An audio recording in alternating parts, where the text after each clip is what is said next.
Choosing the right concealer can allow you to effectively hide your imperfections from the world.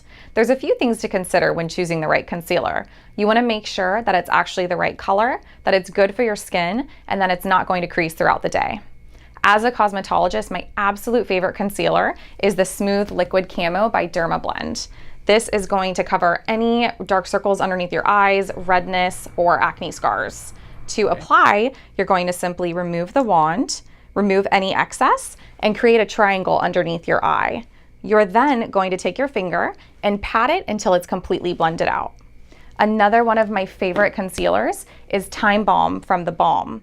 This is really lightweight and great for covering up any dark spots. And lastly, the best concealer for on the go would be the Disappearing Ink Pen by Pure. This concealer is amazing. It's got a built-in applicator pen, so you can touch up everywhere you go. I personally feel like concealer is the most important part of my beauty routine to make me feel awake, alive, and rejuvenated.